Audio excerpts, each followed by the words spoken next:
안녕하세요. 저희는 비트코인의 안정화를 위한 개선 방안에 대해 발표할 빨간불조입니다. 첫 번째, 기획 의도에 대해 설명하겠습니다. 현재 비트코인은 시가총액이 1조 달러를 넘었으며 한국에선 2021년 예상 매출이 전년 대비 약 8.4배 증가하였습니다. 하지만 한국의 비트코인 제도는 특정금융정보법, 즉 특금법밖에 없으며 이는 비트코인에 대한 과세 내용만 있을 뿐 투자자의 보호 내용은 없습니다.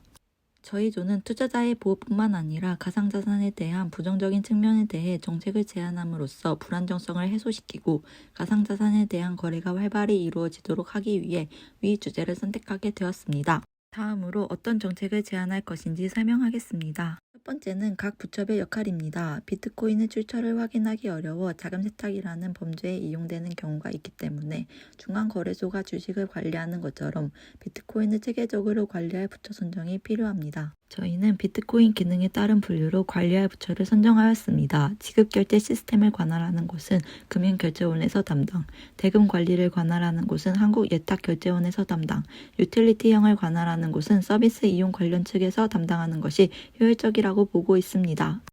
두 번째는 과세 기준의 개선입니다. 비트코인은 2022년부터 연간 250만 원 초과소득에 대해 22% 세율이 적용되는 특금법이 시행될 예정입니다. 하지만 국내 주식과 비교하면 특금법은 과하다는 지적이 있습니다.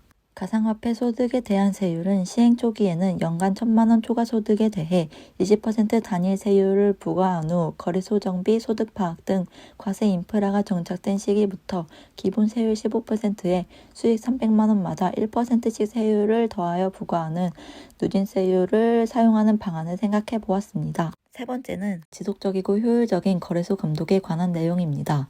거래소는 이용자 수와 금액 등을 장부에 작성하여 보존하고 매년 혹은 2년마다 가상자산에 대한 관련 추이 등을 보고서로 작성하여 관련 감독기구나 기관에 제출하는 방법과 일일 정산을 통해 투자자의 자산 보호는 물론 거래소의 안정성을 입증할 수 있습니다. 만약 저희가 제안한 정책을 적용시킨다면 어떤 기대 효과가 있을지 알아보겠습니다. 첫 번째는 부작용 해소로 인한 건전성 확보와 신뢰성을 향상할 수 있습니다. 두 번째는 가상화폐 생태계 진화로 인한 신산업 창출 및 경제 활성화입니다. 세 번째는 IT 기술 및 소비 트렌드 확산에 따라 유형 간 융합이 가속화되며 꾸준히 진화할 것으로 전망됩니다. 다음은 제안한 정책을 전개형 게임 이론이라는 경제 모델에 적용시켜 보았습니다. 경기자인 거래소는 자신의 이익을 가장 크게 만들고자 합니다.